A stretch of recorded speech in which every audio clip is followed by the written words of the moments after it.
한동안 이제 그 기도를 굉장히 강조하던 그런 흐름이 있었습니다. 우리나라 신앙의 어떤 흐름 속에 기도하는 것이 굉장히 중요하다.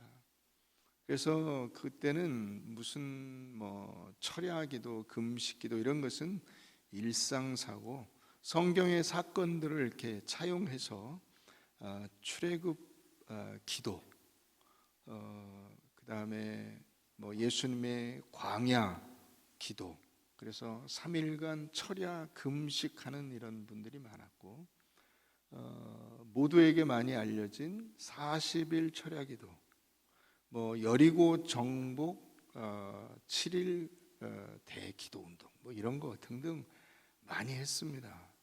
그런데 여기에 우리가 점검해야 될 내용이 있습니다. 그게 뭐냐면 기도가 뭐냐 하는 데 대한 이해가 제대로 안 된 경우가 많다는 것입니다. 기도가 뭐냐? 기도를 많은 분들이 오해하고 있는 것 중에 가장 큰 것이 뭐냐면, 기도가 내 힘과 노력을 신에게 바치는 그 열심이나 충성스러움이나 혹은 내가 얼마나 간절하게 그 기도의 어떤 목적물을 바라고 있는가 하는 것을 드러내는 수단으로 기도를 쓰는 거예요. 그게 기도에 대한 굉장히 큰 오해요, 함정입니다. 기도는 뭐죠? 기도는 내가 할 수 없기 때문에 내 능력의 미약함을 하나님 앞에서 고백하고 하나님의 도우심을 구하는 거예요. 하나님께서 저를 불쌍히 여겨 주셔서 이 문제에 대해서 하나님의 답을 요청합니다. 하나님, 저를 돌아보아 주십시오. 이게 근본적으로 기도이고, 그러니까 기도를 좀 다르게 표현하면, 표현이 좀 여러분들에게는 불편할는지 모르나 구걸이에요.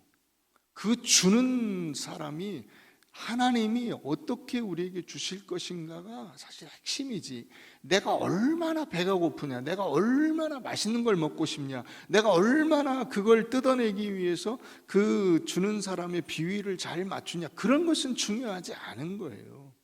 이걸 우리가 오해하고 그동안 기도를 마치 내가 간절히 바라서 하나님으로부터 뭔가를 이렇게 받아내는 그 수단인 것처럼 생각을 했었더라는 거죠.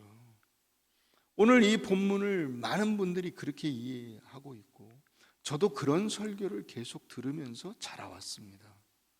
야곱이 하나님과도 겨루어서 이기고, 그렇게 하나님을 이겨먹을 정도로 그렇게 고집세고 그 거칠게 달려들어서 무언가를 뺏어내고 쟁취하는, 그래서 마치 그 성경에 나온 것처럼 천국은 침노하는 자의 것이다, 이런 성경 구절들을 인용하면서 기도하는 것에 대해서 강조했던 그런 설교들을 많이 들었습니다.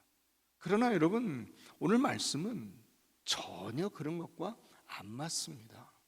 여러분들이 오늘 진짜 잘 오셨는데, 여러분들이 오늘 기존에 여러분들이 알고 있던 이 본문에 대한 고정관념을 깨셔야 돼요. 그래야 여러분들의 신앙이 어디에 막혀 있는가를 여러분들이 알게 되는 것입니다. 오늘 이 본문 속에서 야곱의 현재의 상황이 어떤가를 한번 여러분 돌아보세요. 야곱은 쌍둥이 형제가 있습니다. 사실 쌍둥이가 그 둘이 똑같은 거잖아요, 원래.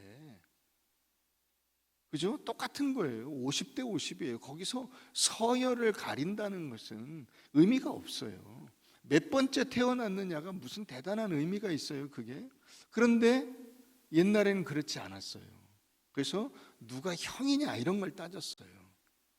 그래서 이 유대 풍습에도 장자에게 주어지는 그 권한이 더 컸기 때문에 장자를 분간을 했어요. 먼저 나온 게 형이다. 사실 그 안에서 누가 먼저 나가느냐가 중요한 거예요. 의학적으로 아무 중요함이 없죠, 그게. 그렇지 않아요?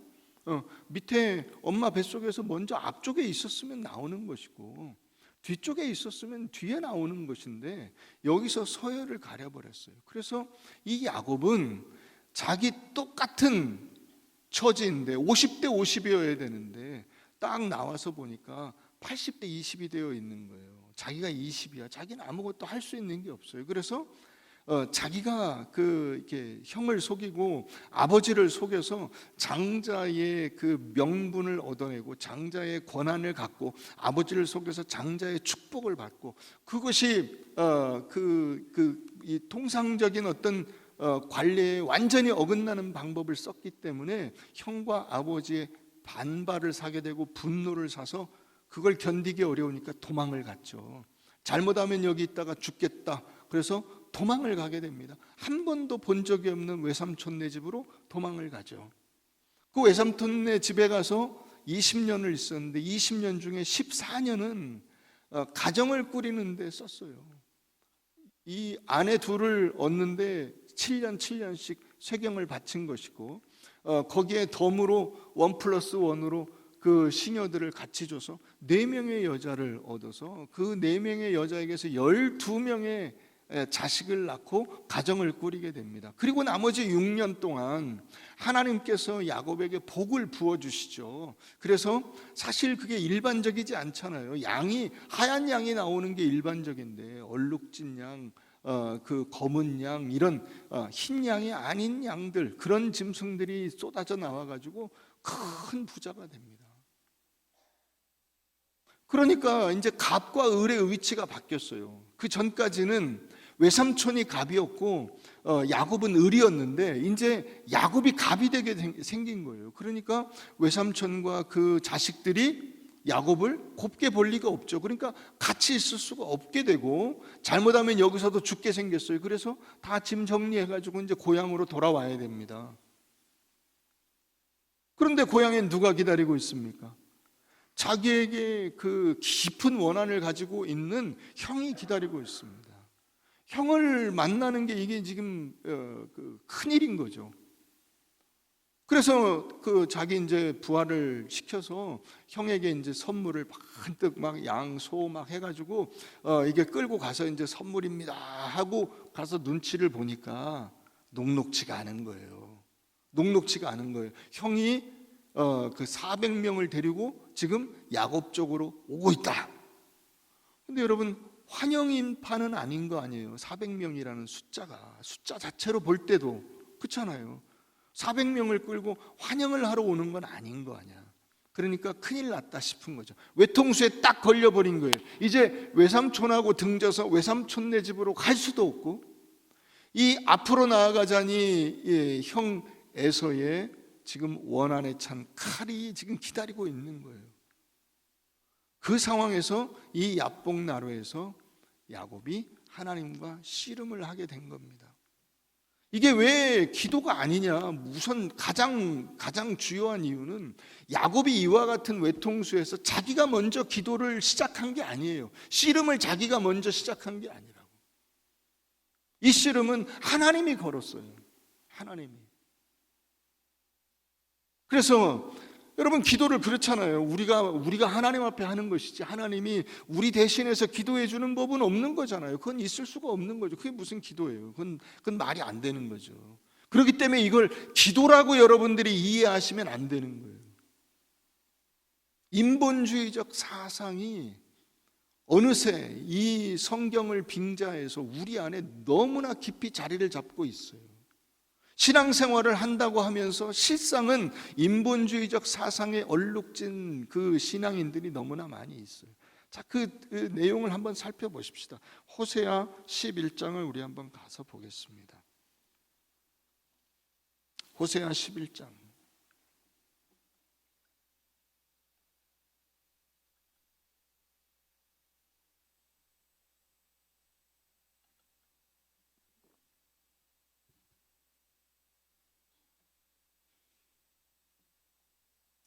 에브라임은 11장 12절 에브라임은 거짓으로 이스라엘 족속은 속임수로 나를 애워쌌고 유다는 하나님 곧 신실하시고 거룩하신 자에게 대하여 정함이 없도다.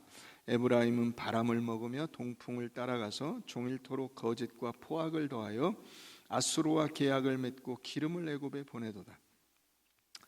이 이스라엘이 분단 국가였습니다. 근데 북이스라엘이라고 부르는 그 북쪽의 10개 지파, 10개 지파가 한 나라를 이루고 밑에 남쪽 거기에 2개 지파, 유다와 베냐민 2개 지파가 한 나라를 이루어서 북이스라엘과 남유다로 나눠져 있었어요. 여기 북이스라엘 중에 제일 크고 강한 민족 지파가 에브라임 지파예요. 그래서 에브라임은 북이스라엘을 나타내는 용어입니다. 에브라임은 거짓으로, 이스라엘 족속은 속임수로 나를 애워쌌고, 유다는 하나님 곧 신실하시고 거룩하신 자에 대하여 정함이 없도다. 그러니까 에브라임과 이스라엘이 거짓과 속임수로 인생을 사는 거예요. 그게 야곱의 인생이잖아요. 야곱이라고 하는 그 이름이 여기 3절에도 나오지만은 형의 발 뒤꿈치를 잡은 자. 그러니까 이 뱃속 안에서도 치열한 경쟁이 있었던 거예요.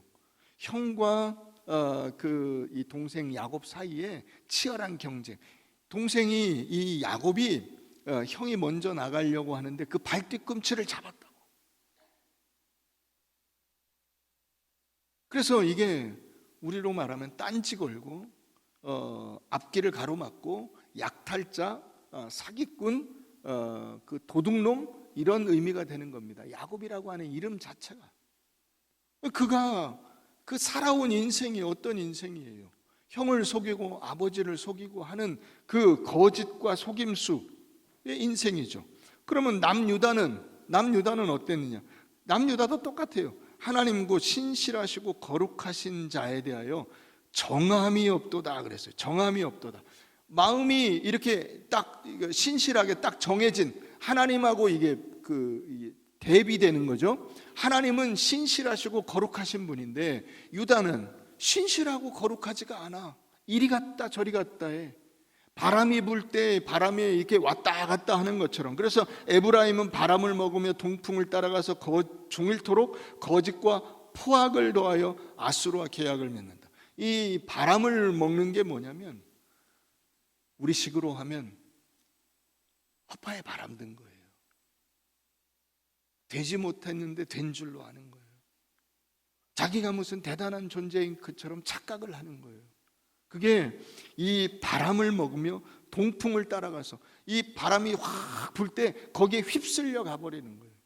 세상의 흐름이 이게 유행이야, 이게 대세야. 그러니까 이렇게 해서 하나님이 기뻐하시는 인생이 무엇인가에 대한 개념은 없고 세상이 원하는 것이 무엇이고 지금 세상의 흐름이 무엇이고 세상 사람들이 사는 방식이 무엇인가에 대하여 거기에는 민감해요. 그렇게 해서 그쪽으로 가버리는 거예요.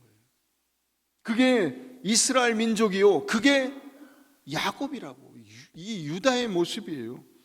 여호와께서 유다와 논쟁하시고 야곱을 그 행실대로 벌하시며 그의 행위대로 그에게 보응하실 것인데 그 행위가 뭐냐? 3절 야곱은 모태에서 그의 형의 발뒤꿈치를 잡았고 또 힘으로는 하나님과 겨루었대요.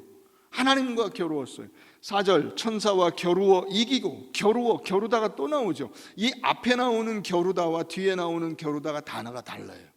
앞에 나오는 겨루다는 이 하나님 힘으로는 하나님과 겨루대의 이 겨루다는 무슨 히브리 말로 사라라는 뜻인데, 사라라는 단어인데 이것은 그 진흙탕 먼지구대기에서 막 둘이 엉겨붙어 가지고 싸우고 공격하는 거예요. 그게 여기 이 겨루다, 우리가 알고 있는 겨루다와 개념이 비슷한 거예요. 이 두 번째 나오는 4절에 나오는 천사와 겨루어 이기고의 이 겨루다는 수르라고 하는 히브리어 단어인데 이 단어는 어떤 뜻이냐면 누가 더 힘이 세냐 해서 힘 경쟁을 하다가 힘으로 이겨낸 거예요. 힘으로, 권력으로, 권세로. 예를 들어서 여러분 뭐 어떤 장군과 어떤 장군이 누가 더 힘이 센가 그래가지고 요즘에 막 이게 자기들 권력의 경쟁을 해가지고 이 사람이 이겨서 그 사람이 진급을 해서 별 하나 더 달았다. 그럼 이 사람이 이긴 거죠. 천사와 겨루어 이기고의 이 겨루다는 그런 의미에서의 겨룸이에요. 권세를 더 많이 가지다, 힘을 더 센 힘을 발휘하다, 이런 거예요. 그래서 거기 이 겨루어 이기고의 이기다는 약홀이라는 단어인데 그것도 비슷한 뜻이에요. 남을 힘으로 제압한 거예요. 권력으로. 그러니까 여러분, 이 말씀이 무슨 말인지 이해가 되세요? 지금 저 따라오고 계신 거예요? 지금 야곱이 하나님하고 지금 맞짱을 뜨고 있다고. 하나님 말씀에 순종하지 않고 고집을 부리고 자기 하고 싶은 대로 하겠다고 하나님하고 싸우고 있다고요. 누가 더 힘이 센가? 하나님이 힘이 센가? 내가 더 힘이 센가? 어디 한번 붙어봅시다. 계급장 떼고 붙어봅시다. 여러분, 하나님하고 야곱하고 싸우면 누가 이길까요? 진짜로 계급장 떼고 싸우면 볼 것도 없죠. 하나님한테 아예 차원이 다르잖아요. 차원이. 하나님하고 야곱하고 어떻게 붙습니까? 근데 야곱이 그렇게 앞에 나온 것처럼 거짓으로, 속임수로, 정함이 없고 바람을 모고 허파에 바람이 들어가서 동풍에 휩쓸려 다니고 종일토록 거짓과 포악을 더하여 아수르와 계약을. 아수르는 여러분 이스라엘 그 위쪽에 지금 시리아, 이라크, 터키 이쪽에 있는 강대국이에요. 그 강대국하고 동맹을 맺었어요. 그러면 애굽, 이 밑에 있는 강대국 애굽이 싫어하죠. 그러니까 애굽에는 어떻게 해요? 몰래 기름을 보내고 양쪽에 양다리를 걸치고 다 속이는 거예요. 여러분, 우리의 신앙이 왜 자라지 않느냐면 내가 믿는다고 하면서도 거짓으로, 속임수로 인생을 살 뿐만 아니라 자기 고집을 꺾지 않기 때문에 그런 거예요. 내 고집을 화내고 고함치고 남에게 큰 소리치고 자기가 그런 것으로 권력을 잡은 것처럼 착각을 하는 사람들이 너무 많아요. 교회 안에도 그런 사람들이 투성이에요. 여러분, 고집으로 치면 고집 없는 사람이 어디 있어요? 순하게 생기고 누구 말에도 예예예 하는 사람도 여러분, 그 사람 실제 삶의 안에 들어가 보면 그렇게 고집이 셀 수가 없어요. 최씨에, 옥리에, 곱슬에 그러면 누가 최씨 고집이 세다 그러면 목사님 말도 마세요. 박씨 고집은 말도 못해요. 박씨가 고집이 그렇게 세, 목사님 말도 마세요. 정씨 말도 못해. 다 고집이 세요. 다. 신씨는 고집이 안 세요? 그죠, 신집사님? 주먹 들잖아. 안집사님 피곤하시겠어. 고집센 남편하고 사시는. 고집센 사람 투성이에요. 고집을 꺾지 않아, 하나님 앞에서. 그게 야곱의 모습이에요. 여러분, 창세기에서 여러분 우리가 볼 수 있는 인간의 그 실상이 무엇이냐면 하나님 앞에 범죄한 그 아담과 하와의 모습을 보세요. 내가 하나님이 되겠다고 범죄한 거잖아요. 저걸 먹으면 내 눈이 밝아져서 너도 하나님처럼 된다는 얘기에 혹해가지고 그걸 먹은 거예요. 그래서 여러분, 그게 불순종으로 되어 있지만 그 실상을 파고 들어가면 거기에 뭐가 있냐면 내가 신이다, 내가 하나님이다, 내가 하나님보다 높다, 누구도 나에게 이래라 저래라 할 수 없다, 나는 내 맘대로 한다, 예요. 그게 죄의 본질이에요. 그게 여러분 우리의 지금 현재 이 시대의 삶 속에서 우리가 경험하고 있는 거예요.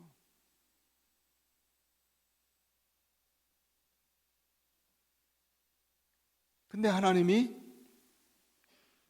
야곱을 만나서 그 야곱과 씨름을 했고 그 씨름 끝에 하나님이 야곱에게 네가 이겼다라고 해 주셨다는 거예요. 본문이. 물론 이 본문의 내용은 우리가 좀 더 엄밀하게 살펴보면 사실 그런 뜻은 아니에요. 네가 나와 겨루었었다라는 거예요. 네가 나와 겨루었었다. 이 이스라엘이라고 하는 그 이름은요, 이름은 엘이 하나님이에요. 엘.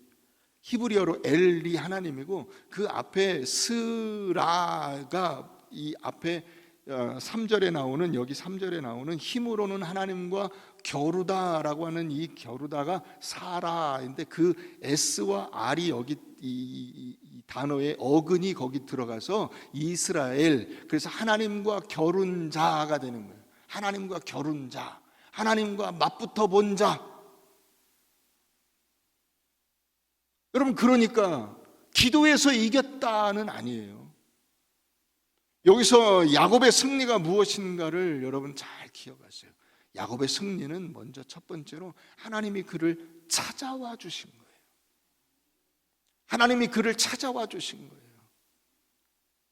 지금 외통수에 몰려서 죽을 수밖에 없는 상황 속에 있는, 그러나 아무도 도와주지 않고 그 어느 누구도 관심을 기울이지 않고 그저 죽든지 말든지 상관이 없는 그런 세상 속에서 홀로 서 있는 이 야곱을 하나님께서 찾아와 주신 거예요. 너 얼마나 힘들고 어렵냐. 여러분, 그게 그 앞에 나오잖아요. 28장에 이미 하나님께서 여러분 죄 짓고 도망가는 야곱에게 찾아와 주셨잖아요. 여러분, 야곱이 뭐가 이쁘다고 찾아가셔서 하나님은 야곱을 위로해 주시고, 야, 네가 어디로 가든지 내가 너와 함께하고 너를 반드시 지켜서 여기로 다시 돌아오게 할 것이다, 그런 약속을 왜 해주시냐고. 하나님은 진짜 정의의 하나님이라며, 정의의 하나님이면 여러분 에서 편을 들어야 되고 이삭 편을 드셔야 되는데 하나님은 왜 야곱 편을 드시는가? 그런 생각 들지 않으세요?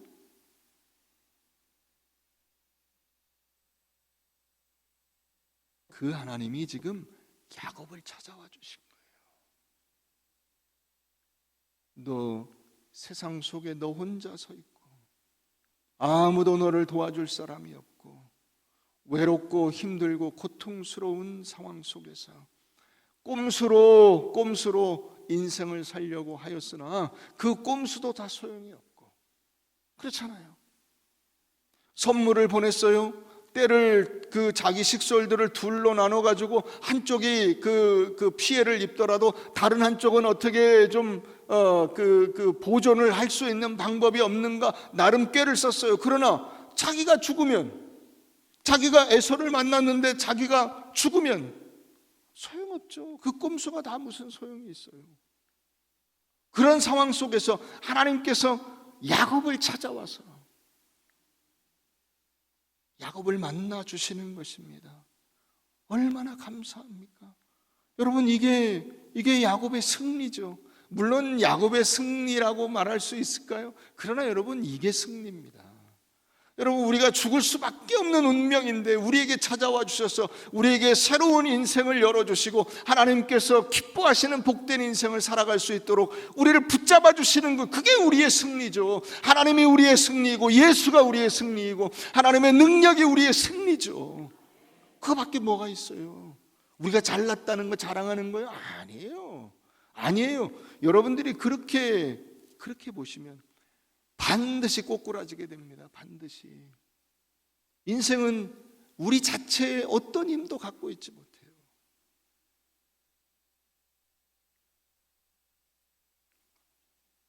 야곱의 위기, 삶의 방식이 잘못됐잖아요.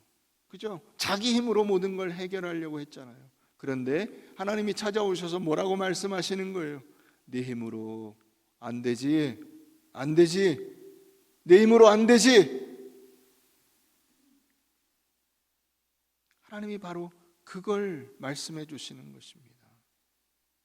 두 번째로 야곱의 승리는 뭐냐면 그분이 야곱과 함께 해 주시는 겁니다. 하나님이 야곱과 동행하여 주시는 것입니다. 이걸 많은 분들이 또 착각을 해. 어떻게 착각하냐면 하나님이 나와 동행하시니까 내가 원하는 건 다 된다고 생각을 하는 거예요. 그러나 여러분, 그런 뜻이 아니에요. 하나님이 나와 동행하신다는 것은 그런 뜻이 아니에요. 무슨 뜻일까요? 여러분들이 저하고 같이 산다고 생각을 해보세요. 같은 집에서 같이 살아. 엄청 불편하겠죠, 그죠? 그죠? 내가 원하는 대로 할 수 있어요, 없어요? 안 되죠. 내가 원하는 대로 할 수가 없어요. 담임 목사가 옆에 있는데 어떻게 내 맘대로 해?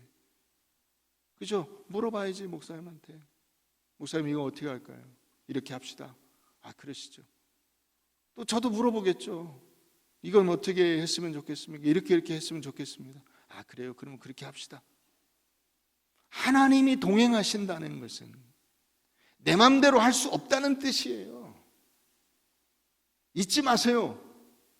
여러분들은 내 맘대로 한다는 걸 딱 정해놓고 그 다음에 하나님이 나와 함께 하셔서 그걸 뒷받침해 준다고 생각을 하는 거예요. 아니에요. 그거는 복이 아니에요. 내 맘대로 하는 것은 복이 아니에요. 야곱의 인생이 그걸 가르쳐 주는 거예요.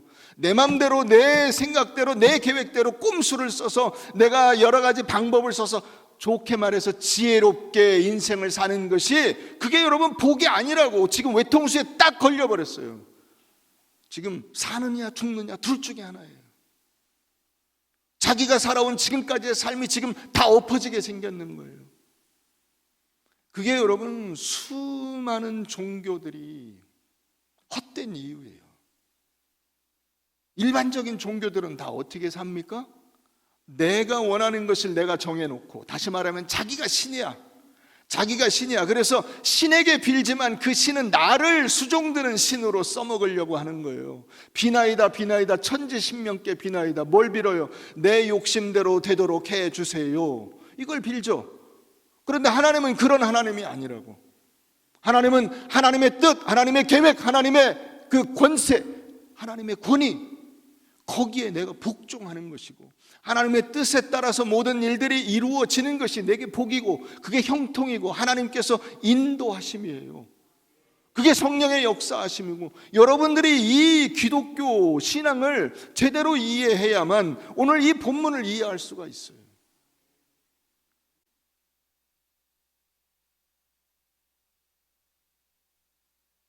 여러분들이 생각하기에 혼자 살면 좋을 것 같죠? 그죠? 혼자 살면 죽습니다. 제가 이제 다음 주에 나오는데 5월호 바이블 라이프 칼럼에 그걸 썼어요.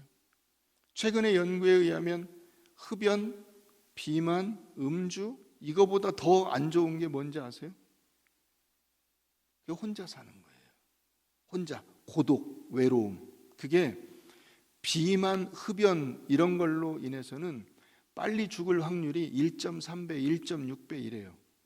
그런데 외로운 사람이 빨리 죽을 확률은 1.9배예요. 그러니까 여러분들 같이 사는 여러분들의 배우자, 아이들, 부모님 감사한 줄 아세요. 그분들 계셔서 빨리 안 죽고 그나마 여러분들의 생명이 유지되고 있는 거예요. 그 혼자 살면 치매에 걸릴 확률도 훨씬 높아요.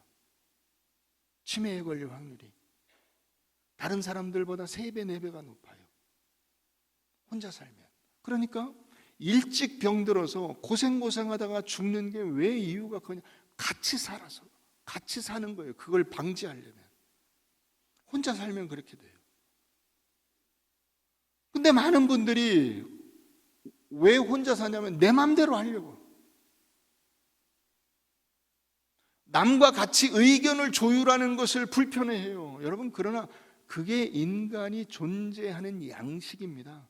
남과 함께 다른 의견을 조율해가고 그것을 맞추어가는 것이 사람이 산다는 것의 뜻이에요.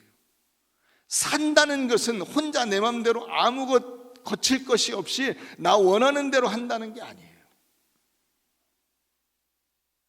야곱은 지금까지 그렇게 살아왔어요. 자기 마음대로 살아왔어요. 자기 하고 싶은 대로 자기가 고집을 피우고 끝까지. 지금 하나님을 만나서도 어떻게 하고 있어요? 하나님과 힘으로 겨루고 천사와 겨루어 이겼는데 왜 울어?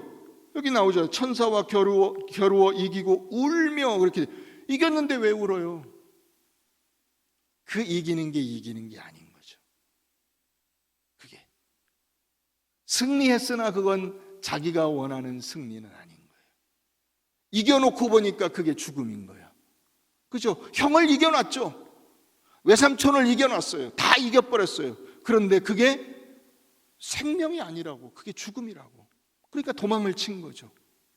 지금 이제 이 죽음 앞에 딱 마주친 거잖아요. 형이 지금 400명을 끌고 400명이 다 칼 들고 오고 있잖아.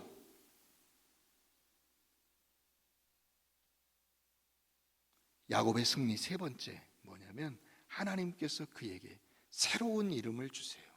새로운 이름. 그게 뭐냐면 새로운 존재 양식이에요. 존재를 새롭게 하라는 거야. 존재를. 너는 이제 그렇게 살던 대로 살아서는 안 된다는 거야. 지금까지 살아오던 방식을 고집하지 말라는 거야. 안 되면 다 꼼수 써서 남 제압하고 수단과 방법을 가리지 않고 내 욕심을 이루는 방식으로 살아서는 안 된다는 거예요.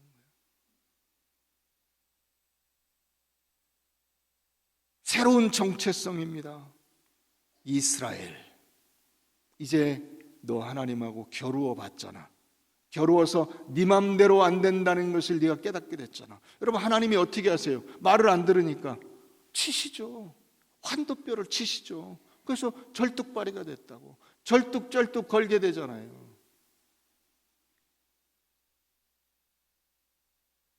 우리가 그냥 아무 일 없으면 자기가 잘 사는 줄 알아요.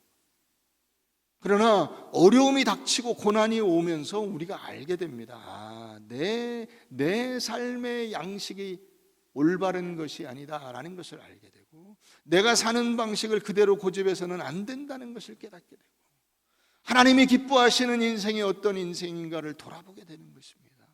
그게 야곱의 인생이요, 그게 이스라엘로 하나님께서 이름을 바꿔주신 거예요. 이름을. 우리 요한 1서 4장을 한번 가보십시다. 요한 1서 4장.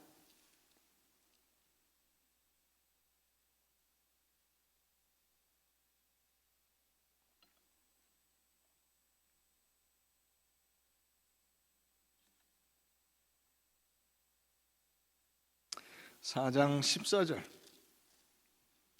아버지가 아들을 세상의 구주로 보내신 것을 우리가 보았고 또 증언하노니 누구든지 예수를 하나님의 아들이라 시인하면 하나님이 그의 안에 거하시고 그도 하나님 안에 거하느니라. 하나님이 우리를 사랑하시는 사랑을 우리가 알고 믿었노니 하나님은 뭐다? 사랑이시다. 사랑 안에 거하는 자는 하나님 안에 거하고 하나님도 그의 안에 거하시느니라. 이로써 사랑이 우리에게 온전히 이루어진 것은 우리로 심판날에 담대함을 가지게 하려 함이니 주께서 그러하심과 같이 우리도 이 세상에서 그러하니라. 그러니까 사랑이 있으면 어떻게 된다고요? 심판 때에 담대하게 된다고요. 담대하게. 이게 무슨 말인가 한번 보세요.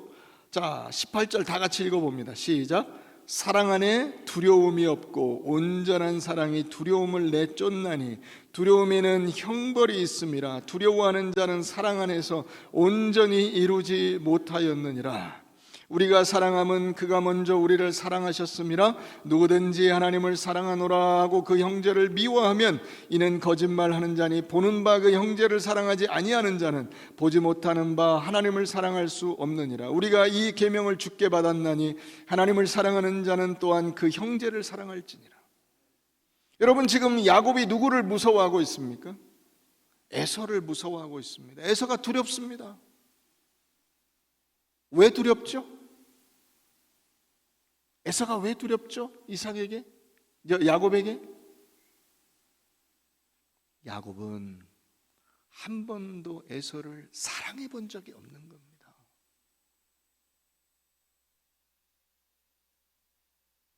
오늘날 여러분들에게 어떤 두려움이 있습니까? 남들이 두렵죠. 사람이 두렵다고 합니다.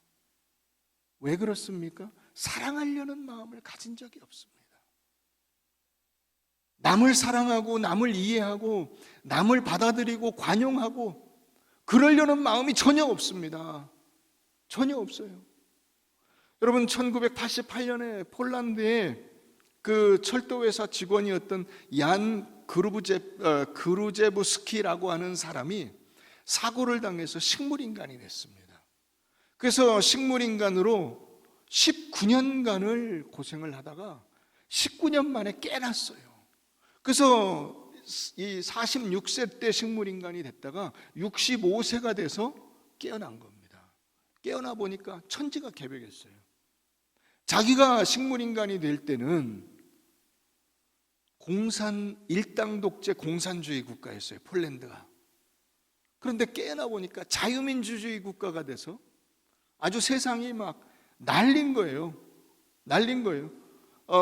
그 당시에는 명절에 국가가 고기를 조금씩 배급해주고 석유를 살려면 긴 줄을 서서 몇 시간씩 대기해야 그 기름을 구할 수 있고 그랬는데, 자기가 깨어나 보니까 백화점에 무슨 막 휴대폰에 사람들이 먹고 입고 쓰는 것에 부족함이 없고 세상이 완전히 새로운 세상이 돼, 환상적인 그 상황 속에 자기가 놓인 것을 발견하게 된 거예요. 근데 이 사람이 뭐라고 하는지 아세요? 더 놀라운 것은, 이 사람이 이 얘기를, 더 놀라운 것은 사람들이 자기밖에 모르는 사람들로 바뀌어 있었다 라고 말을 했습니다. 자기밖에 모르는 사람들로 바뀌어 있었다.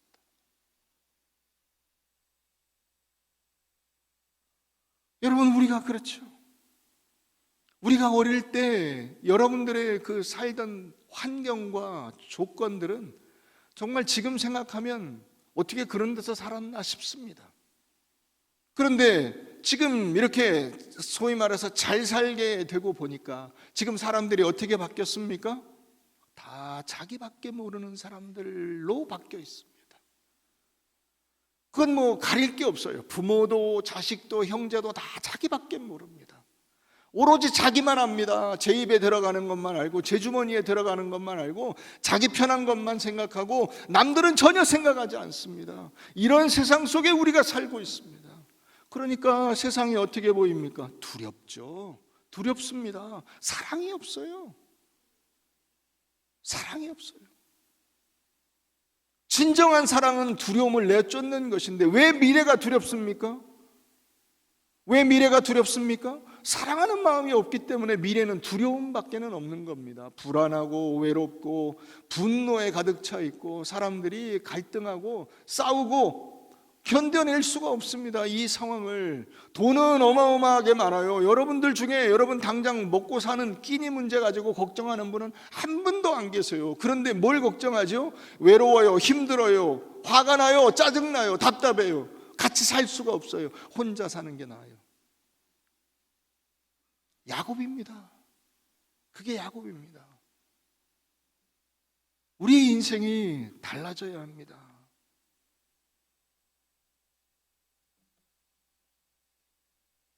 정우승이라는 시인이 있습니다.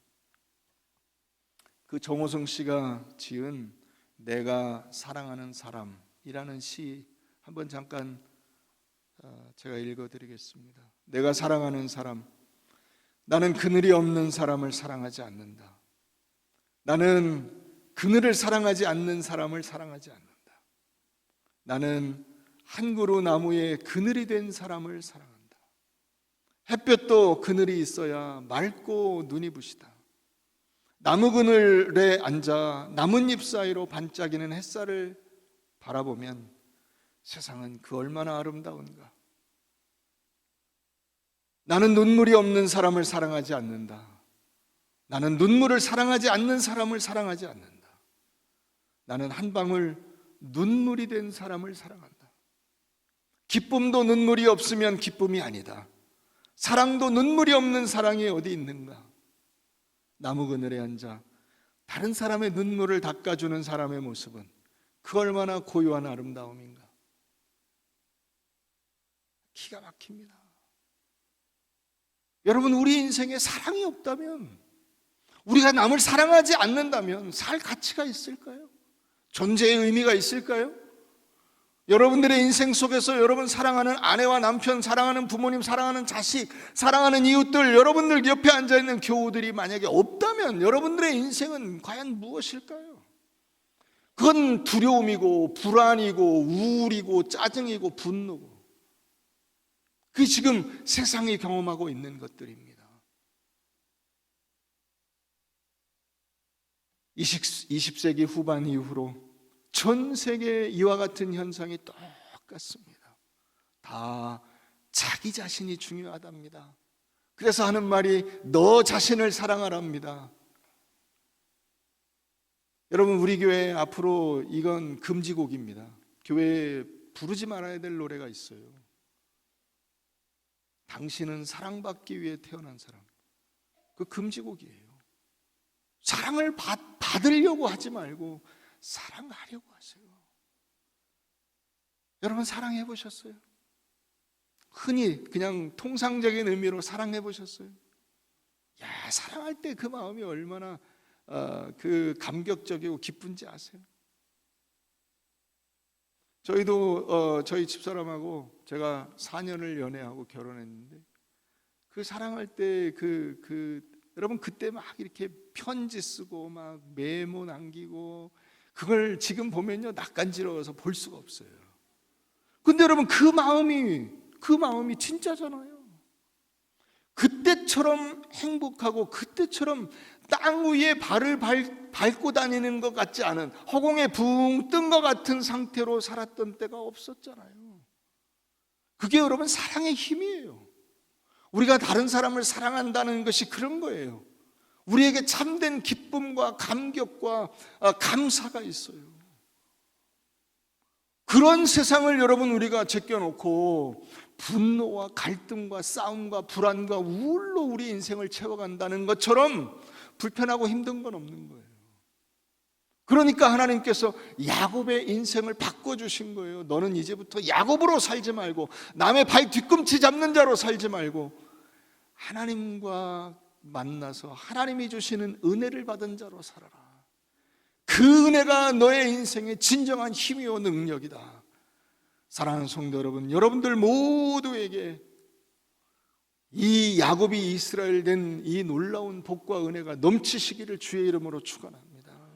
우리는 내 힘으로 무언가를 만들어가는 사람이 아니라 이제부터는 하나님께서 내 인생을 주관하시고 내 인생에 동행하시며 하나님이 기뻐하시는 것들로 내 인생을 채워가는 복된 사람들로 변화될 수 있기를 주의 이름으로 축원합니다.